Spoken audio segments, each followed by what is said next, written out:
What's going on, guys? It's Rainer here. I've tried to shoot this video like 10 times. This is probably trial 11. Spent some time away. Spent some time away from the camera, so not used to it. Those of you who don't know me, my name's Rainer. Those of you who are familiar with what I've been doing, I welcome you back. I've taken some time away and I'm super excited for this episode to present to you guys. Those of you who are just joining us, welcome. My name's Kevin Raine. I'm a potentially retired hockey player who is currently advocating for mental health and what he is calling Personal Best Hockey's Return to Play charity campaign. What started as an idea to shave my head has quickly evolved into not just shaving my head, but the raising of awareness towards mental health. And so, how am I doing that? Well, I'm having conversation. What am I doing with those conversations? I'm presenting them to everyone. And so, as somebody recently coming to terms with their own mental health struggles and my proactive approach to trying to handle those, I am trying to both speak on behalf of those who may be in silence, as well as myself, who understands that not every day is the best day ever.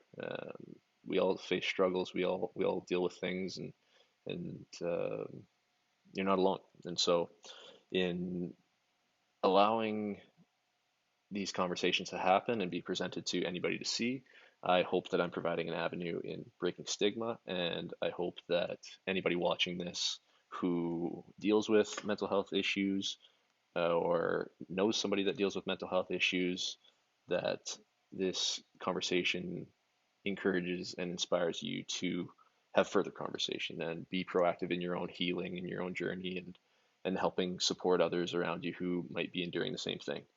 And so in this episode, I am bringing on board president of the Dryden GM Ice Dogs, Mike Sveinson, who is a dear friend of mine.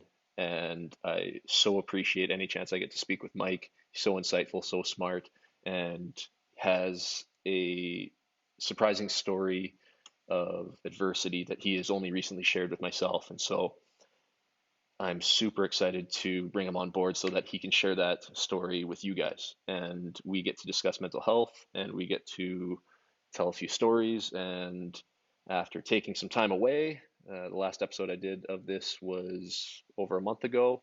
I am back and I'm not returning to play this year. And so, what was a limited timeline in promoting this campaign is now not limited. I have as much time as I want and need to continue to make these videos, and although I'm shaving my head, it doesn't necessarily mean I'm in such a rush to do it. And all that means is that by the time I cut it, it might be longer than planned. And so, super excited for you guys to see this episode. If you haven't seen the other episodes, find the link provided in the video. And if you have any questions or anything you want to send onward to me, feel free. I totally appreciate any feedback. I appreciate everybody following along. I appreciate all the support. I appreciate all the shares, the likes, all that good stuff. And this is really to benefit everybody and anybody. And so I hope that in watching this, that can do just that. And thank you so much and enjoy this episode. All right, what's going on, guys? Kevin Raine here with special guest today, Mike Sveinson, president of the Dryden GM Ice Dogs. Thank you, Mike, for joining us today.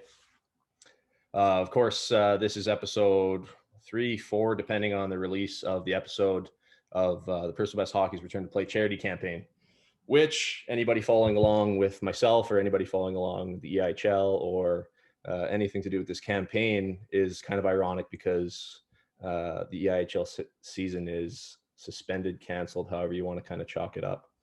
And so that's forced me to adapt. It's forced a lot of other guys to adapt. It's forced a lot of people to adapt, not just in hockey, but fans that get to go to the games, people that work within the rink, and people all over the world, and people in our communities who are forced to change and adapt due to the whole COVID-19 situation, which continues to kind of stay the way it is. And so, Mike, super excited for you to be involved with the campaign. Super excited to get to speak mental health with you in about our community right here, right? And it's not just exclusive to our community, but it's a problem that, especially amidst the crisis, is everywhere. And so, thank you so much for joining me today to talk about that. Amongst other things, we've got a bit of a lineup. We've kind of drawn out a bit of a direction we want to take this. I'd be lying if I said I wasn't overthinking it. But again, thank you so much for joining me today. Hey, thanks for having me. And again, and on the record this time, I just wanted to point out and commend you for how unique an idea this is, with a unique platform. This is to talk about an issue that doesn't get a lot of play in the game of hockey, less than it should, really. Yeah, of course. I mean, and it's funny. I think about how this whole thing has evolved, and it started out as an idea to cut my hair, and that is still going to happen. Date to be determined. It's going to happen. Return to play charity campaign. The name. I am not returning to play hockey this year, and so it's allowed me some flexible timeline with how I want to do this. And of course, everything I've ever done, I wanted to do really well. This being one of those things, and so what started out as cut my hair, raise some awareness for mental health, has now become a realization that maybe it's not a money thing. Maybe it's not about just setting up a page and having people donate to it. Maybe it's not about just cutting my hair and saying, hey, I did it for mental health. There's a lot more to be done, and the more and more I've thought about it, and of course you and I have spoke about the whole idea, and that's how we found our way to this conversation, is the lack of awareness of resources around everyone in their communities. I personally don't have the greatest understanding of my own resources available to me in Dryden, wouldn't have known the resources available to me in Belfast. And it's important that the likes of ourselves kind of take responsibility in discussing it so that we can start other conversations. And then, of course, in this series of conversations, ensuring that we're speaking to the likes of yourself, the president of the Ice Dogs being the peak of hockey in Dryden, right? Or the likes of, we'll say, the principal of Dryden High School, and that's something that's hopefully lined up. That's the head of mental health within KPDSB, Keewatin Patricia District School Board. And so this idea is so far away from a haircut, and I appreciate you acknowledging that, there's a lot of work to be done, and thanks for helping me with that. And so getting into our discussion, of course, president of the Dryden GM Ice Dogs, for how many years now? Well, the fact that I don't know offhand is it probably tells you the story. It's been a while. It's I guess the better part of 10 years now. Right. And so if I recall correctly, I think it was about 6 years ago that you and I met.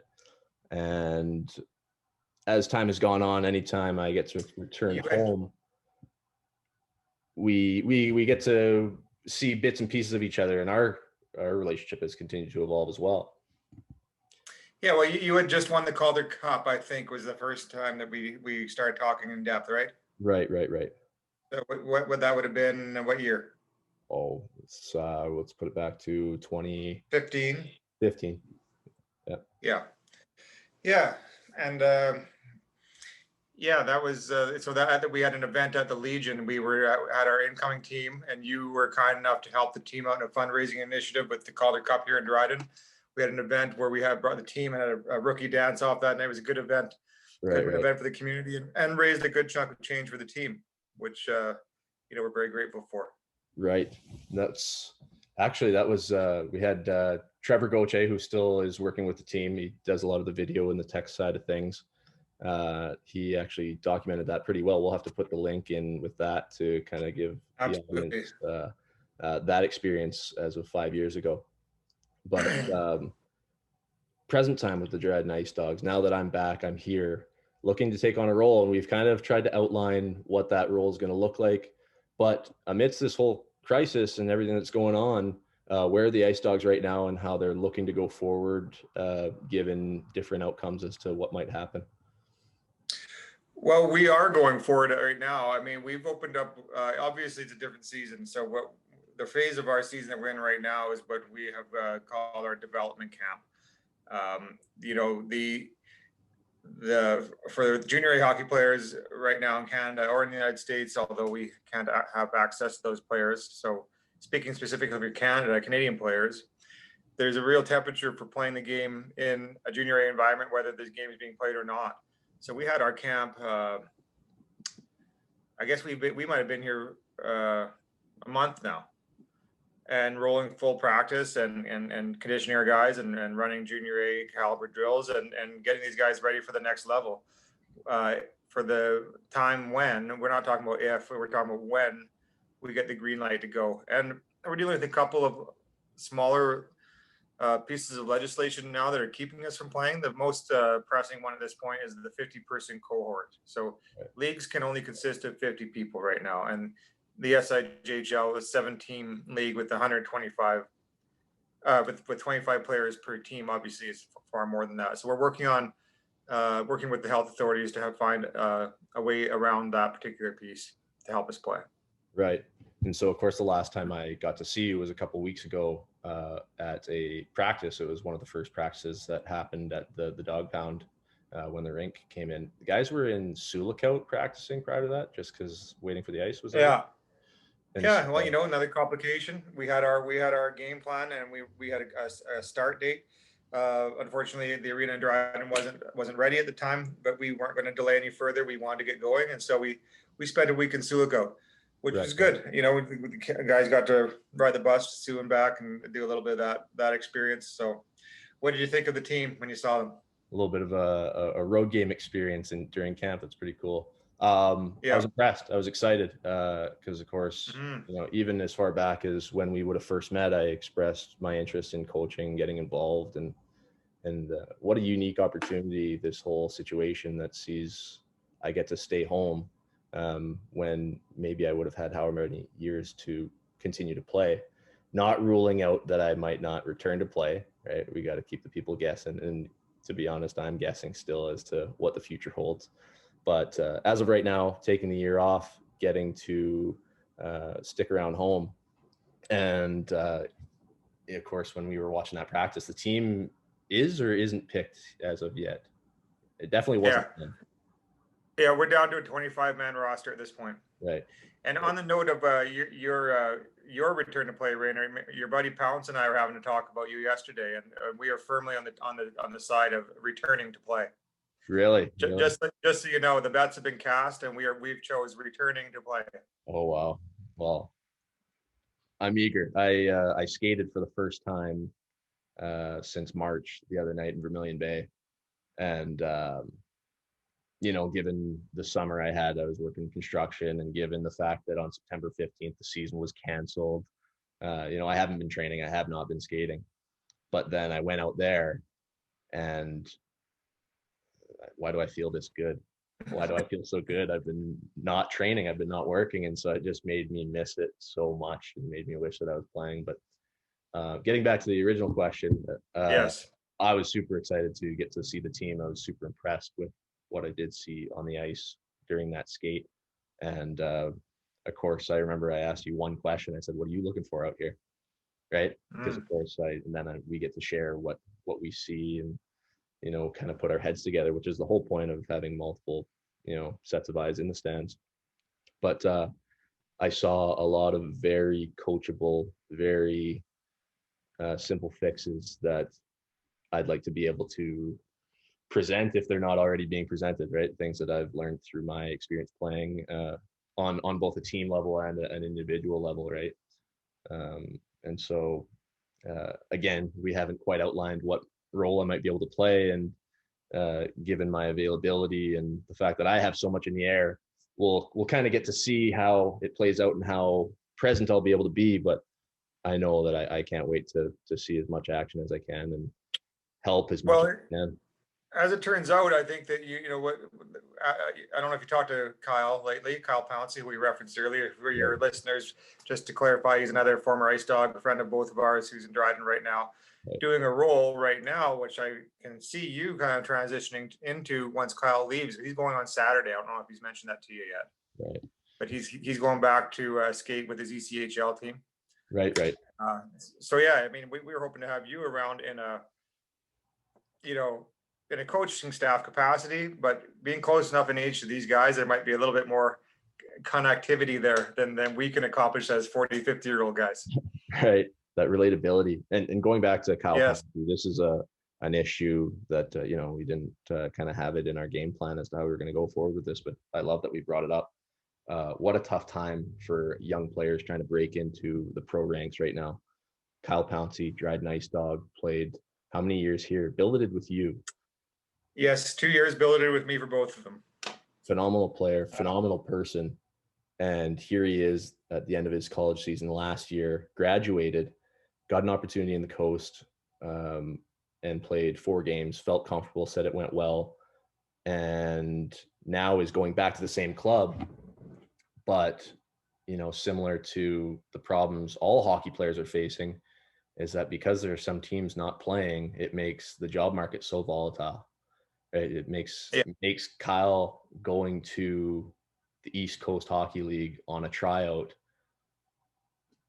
Hopefully he's going into a great opportunity. I really hope he goes into a great opportunity, and I'm confident that he'll have a good showing. It's just no doubt that there'll be plenty of numbers that he's up against, and I wish him all the best. I'm super excited for him. He's going to go in and kill it. I just hope that he doesn't go in and kill it and then is let down, and then at which point, where do you go? So that's a situation faced by so many players right now. So many players. There's guys that are out of jobs. There's guys that are involuntarily, potentially retired. There's guys that have definitely called it quits. They are retired. And so, it's just another way that this whole pandemic is affecting people's jobs, mental health, and the trickle effect is so wide, affecting adults, children, everyone. And so, what do you forecast going forward with the way things have gone? Like, numbers are going up or staying kind of plateaued, schools back in? What do you imagine happening? What's your prediction? COVID wise? Yes. Well, the thing is, I've been a stats junkie my whole life. Right. When I was a kid, I could tell you what Wade Boggs' batting average was from 1986 till 1992. Mm-hmm. And that's followed through my life in hockey now in the last 10 years.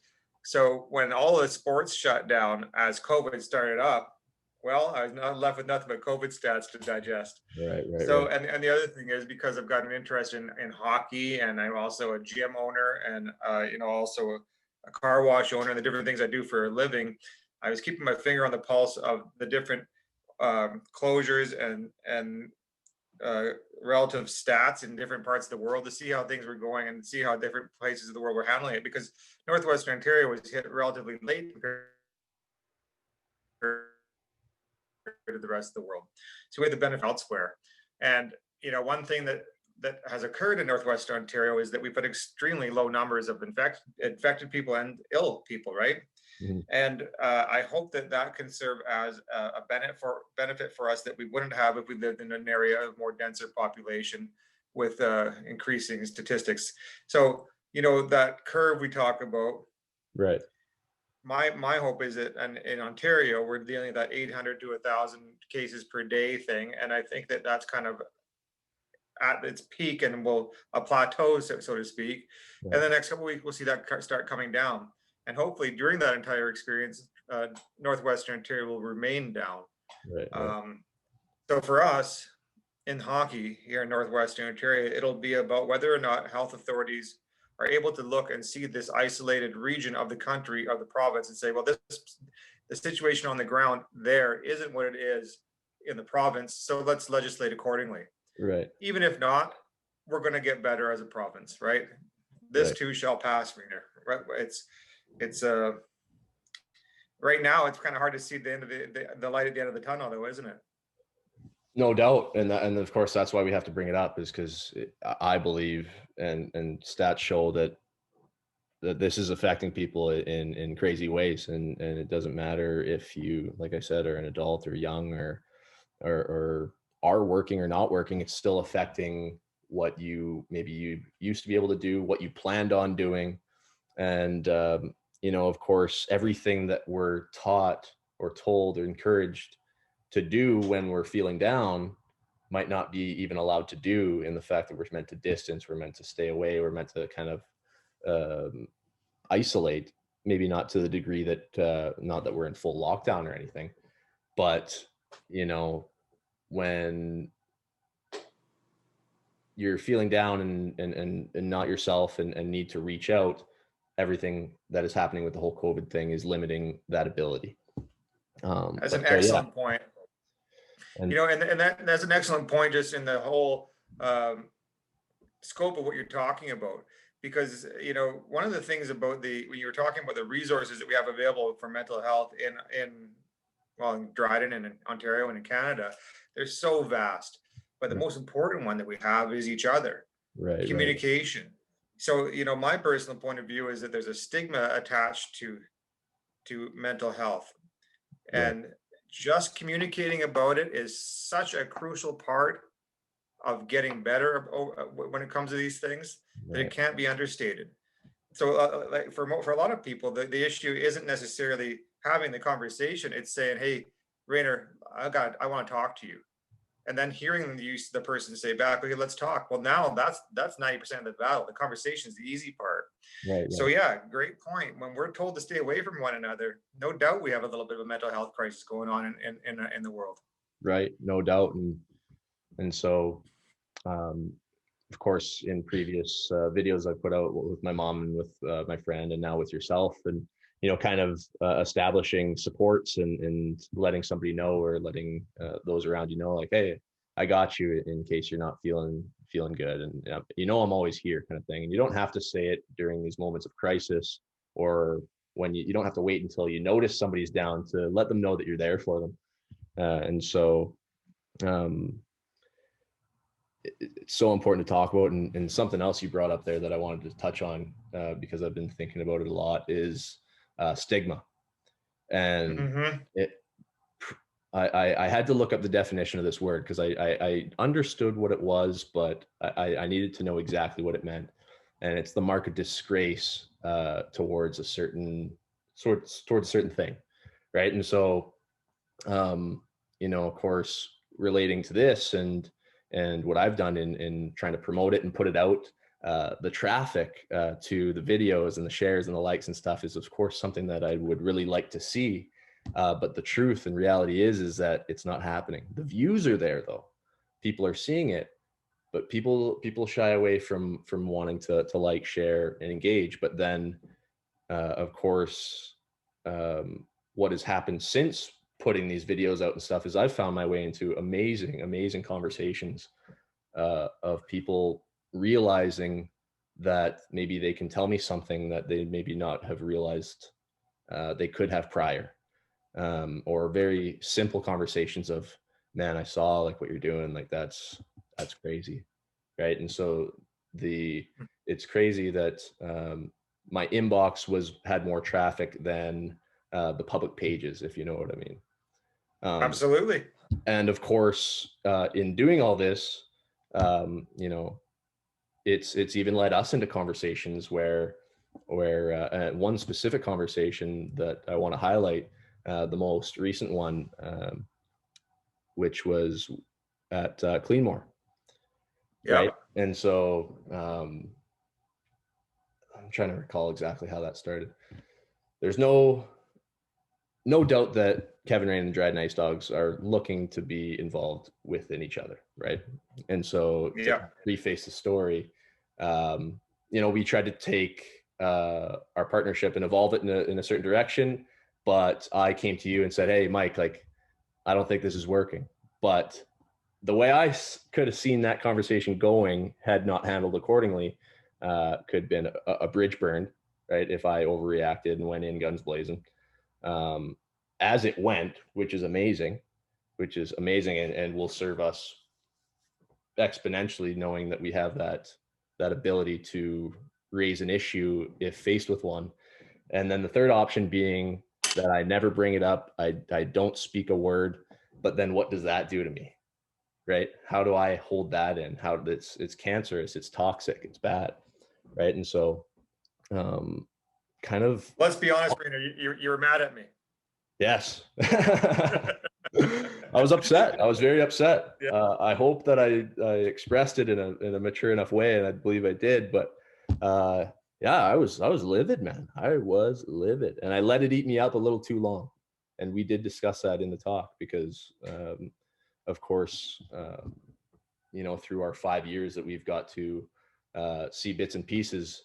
I have amazing respect for everything you do and how you carry yourself and the habits you apply in even your daily life to see that you're able to be so regimented and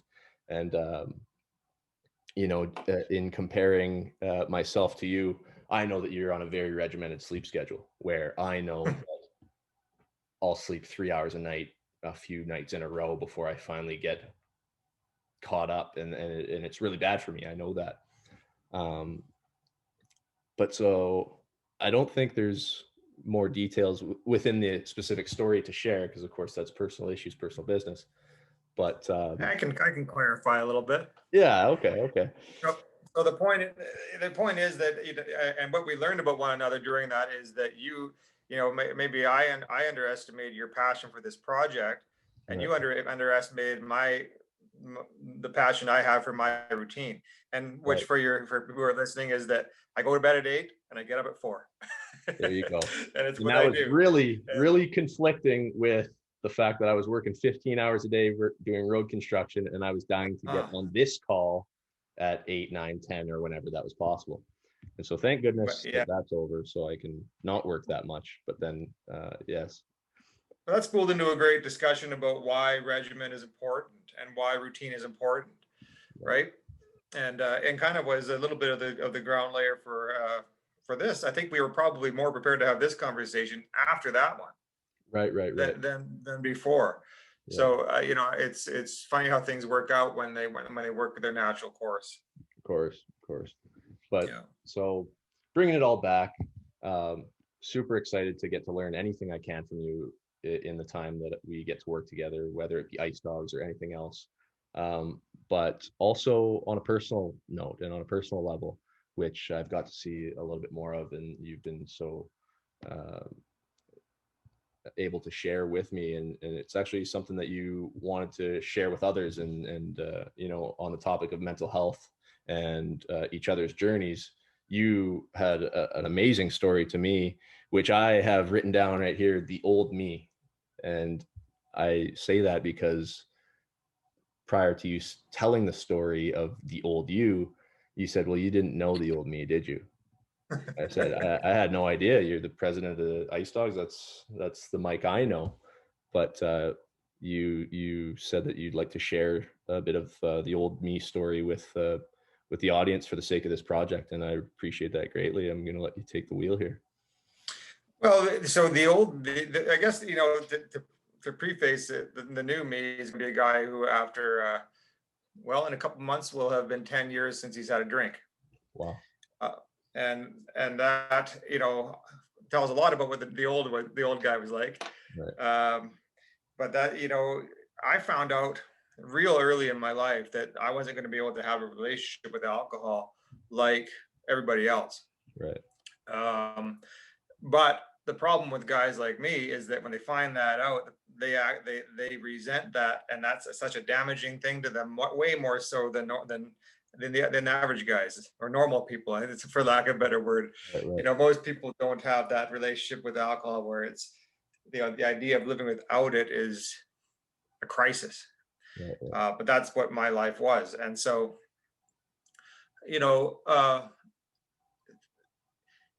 I learned a lot of things along the path, and I spent most of my 20s in that condition that at this point I have nothing but gratitude for the experience, because I've come to the conviction that if you are it's impossible to be happy with the present without total gratitude for the past. Right, because anything negative or residual in the past is going to negatively impact the present, in my point of view.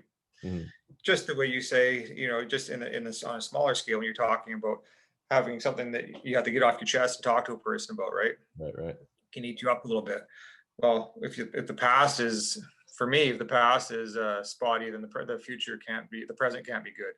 Mm-hmm. So, without going into too much detail, maybe it's probably more of a R-rated story than the PG, but I cleaned up from and I've been sober for almost 10 years, and part of that was learning how to live a new life, because it's not just not drinking. It's developing habits, totally changing your personality in your life, and tried to accomplish that. I'm not far from perfect, and I hope I never get that to that place, because when another piece of the puzzle for me moving forward is the idea that growth is a constant thing.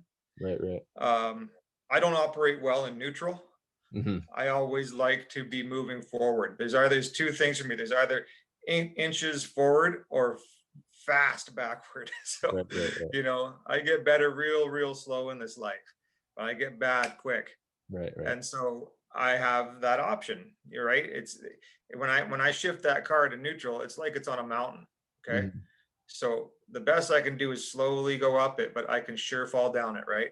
Right. And falling down is in neutral or reverse. So I've learned to just kind of try and move a little bit forward every day. Right. And a big part of that is routine, right? Mm-hmm. I got to know what my days are going to look like.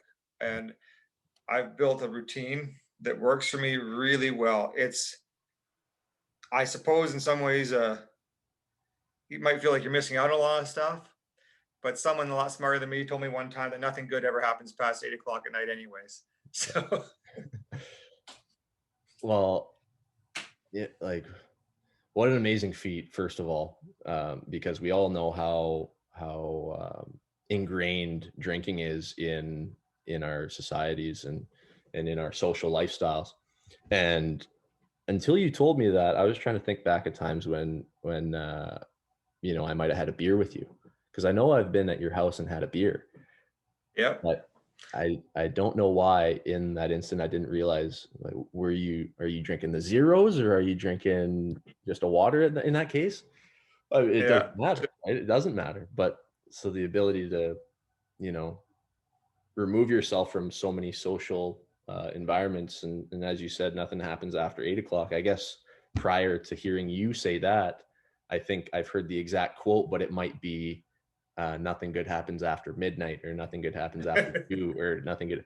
But of course, the schedule that you've created X's out, exactly as you said, anything that's, what are you doing at nighttime if you're out and about? Well, there's beers, there's whatever else, and depends what kind of program people are running. But I totally respect that story and the commitment to it, and understanding that you had not only the problem, but everything that kind of supported the problem, and how you had to tackle it all, maybe in small doses, or in very methodically, so to speak. But of course, that has allowed you to be an amazing role model for me, but also an amazing role model for your son, who I've had the opportunity to get to know pretty well. He's quiet, he is, mm-hmm. But I've spent enough time with him to get a sense that he's a great kid, and of course haven't got to see him play hockey yet, but you're want to be sober so that you can be a role model for him as well. And so he's never going to remember that.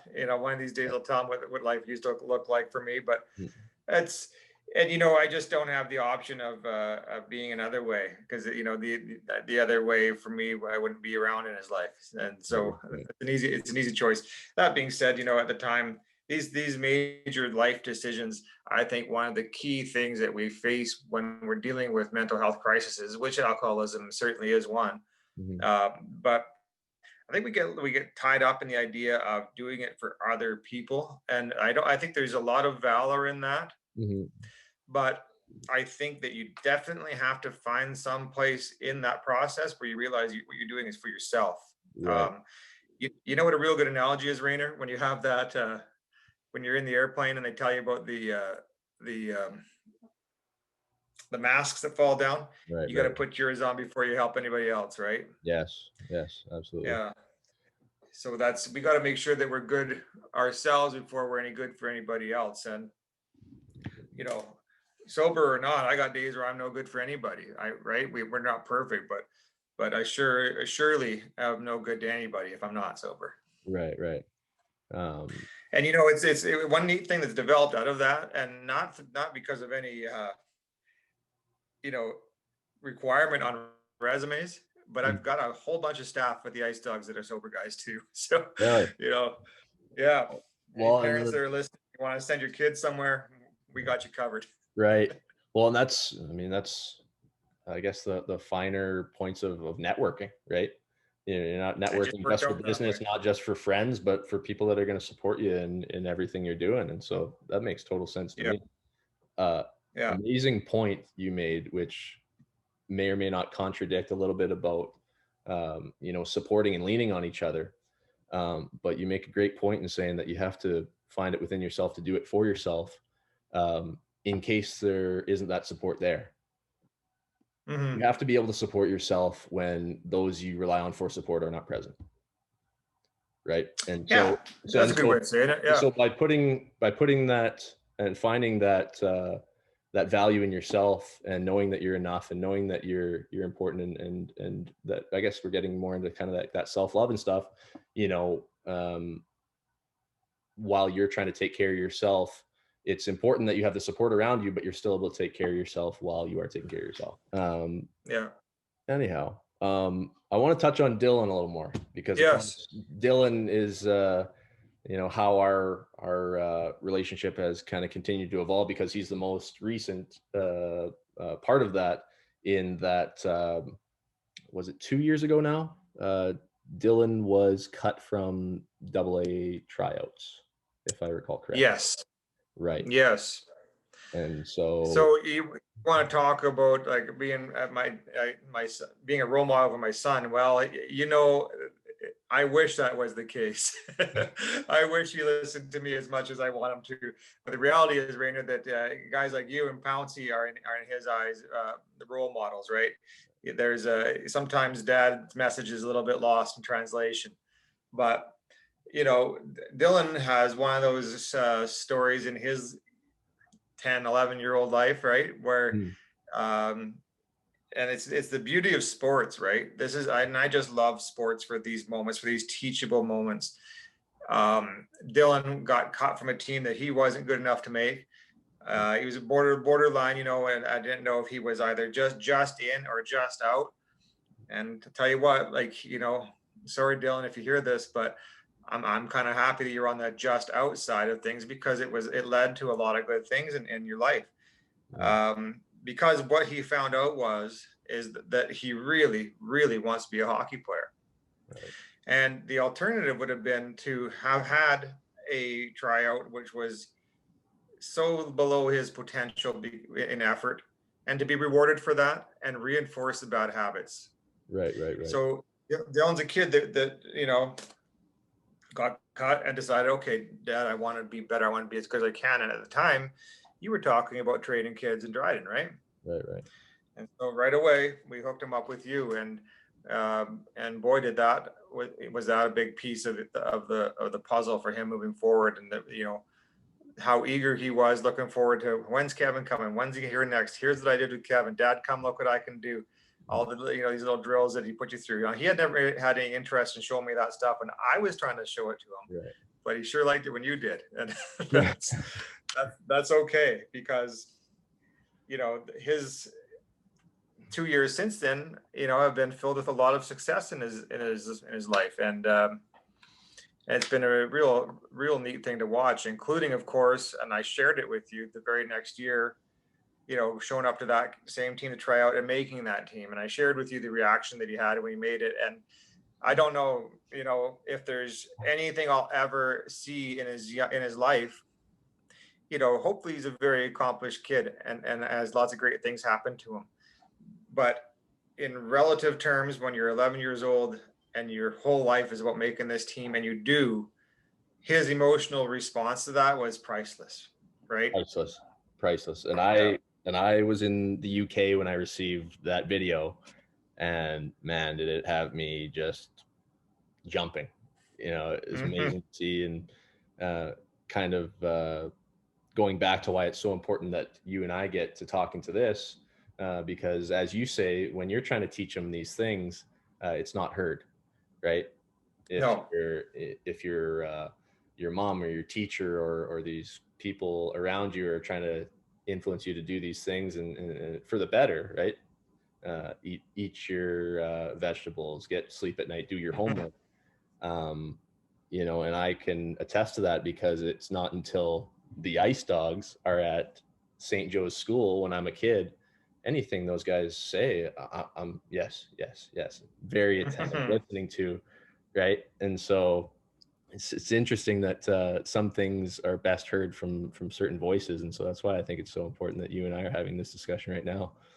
But the opportunity to work with Dylan was a unique one for me because it was the youngest little one I've ever got to work with. So I learned a lot in kind of establishing foundation of well, what makes up an athlete and where do they start and what does that look like, and of course all the while having a ton of fun showing Dylan different things and getting him to where he was. And I think the most impressive thing is this is a 10-year-old kid who got cut from a team and didn't point a finger anywhere else.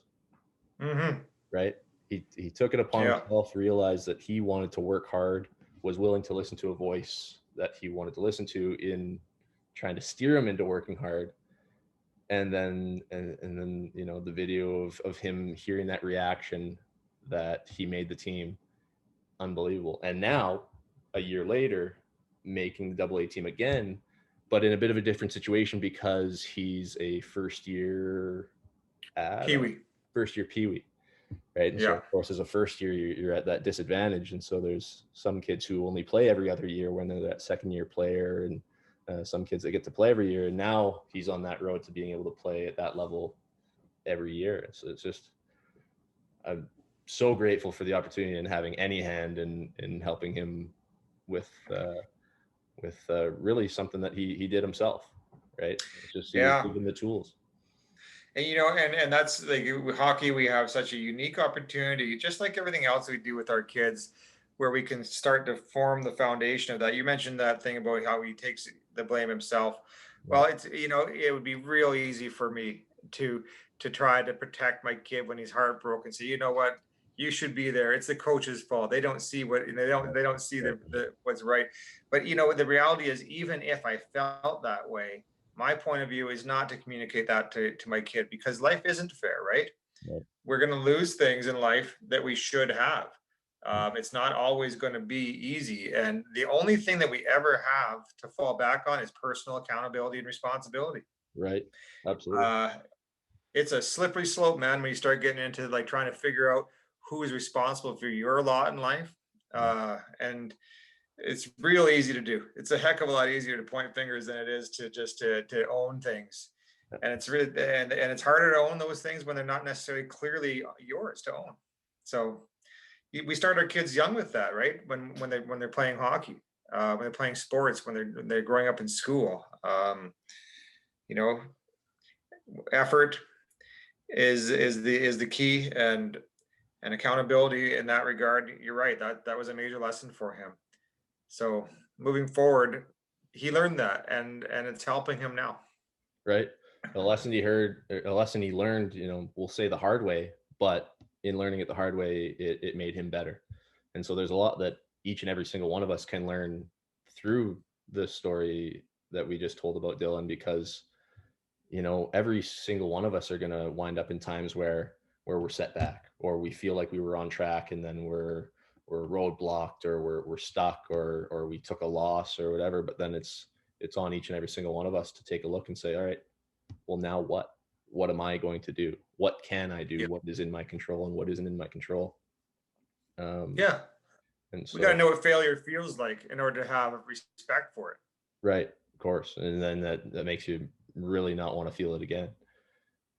Yes. And as a parent, it's real hard to get out of your own way, because the tendency, of course, is to protect our kids from that fall, to shield them, right? But it's you really have to have a look in the mirror in those situations. But for me, I have to look in the mirror and say, well, what are you trying to do here? What's the goal?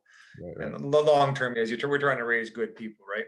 Yeah. He's always eager, he's always excited, and he's very coachable. And so I'm excited to continue to help shape his path in any way that I can help. And of course, that I'm around, that's way more easy to do.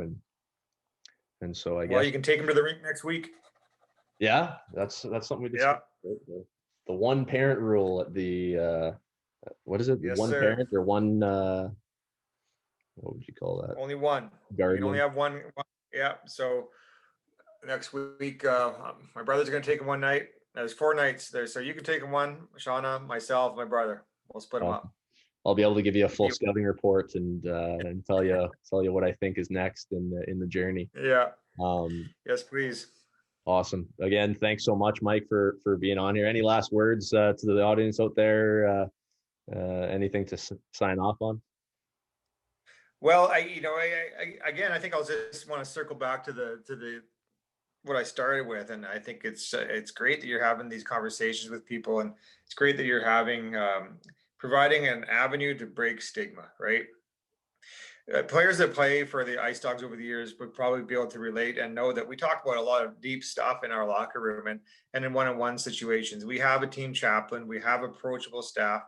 We look at the way I look at mental health in hockey is that this is a tough environment, man, in order to get this stuff done, because we're talking about a place where if you have a physical injury, a lot of times the tendency is to suck that up and just power through. Right. So we tend to think that there's a translation from that to the mental health side as well. But the thing is, the problem there is that the mental health piece doesn't get better if you just leave it alone. Right. Yeah. No. Right. I can work through a sprained ankle, but right. You cannot work through anxiety, depression, right. Loneliness, fear, right? Those things have got to be communicated. So the platform that you're providing here, and just talking to people in hockey, like you said, you got people watching this who are saying, okay, there's 2 guys, there's a 45-year-old man and a 26-year-old man talking about this, and so maybe I can too, right? Right. So right. I think it's to be commended. Just to touch on that, the more and more videos that can come of this, and of course, like I said, I want to do this and I want to do it right.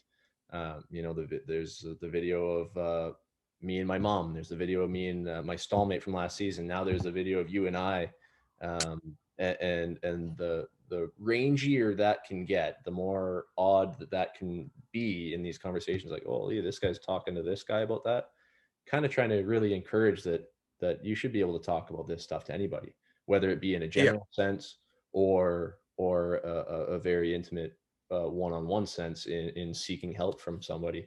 And so I'm really excited to have spoken to you, very excited to be involved with the Dogs and to continue to encourage this movement and to encourage the players to be able to speak up and speak out, and everyone within our networks and our communities, and really just kind of push the message that it's okay to talk about. It's okay to feel pain. It's okay to endure and overcome, and to keep moving forward. And as you said previously, growth is slow sometimes.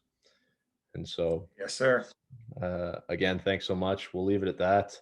And thank you, Rainer. I'm super excited to get to see Dylan when I get to take him to practice. Okay, sounds good. We'll make plans. Thank you guys so much for tuning in. I really appreciate the support. Hope you guys enjoyed this episode. See here a link to anything that's happened thus far with the campaign and where you'll find anything else that'll continue to happen with it. Hope you guys enjoyed this interview. Don't be shy to like, share, comment, all that good stuff to ensure that we can continue having these conversations within our communities, our homes, and amongst each other. Understand that you're not alone, and reach out in a time of need.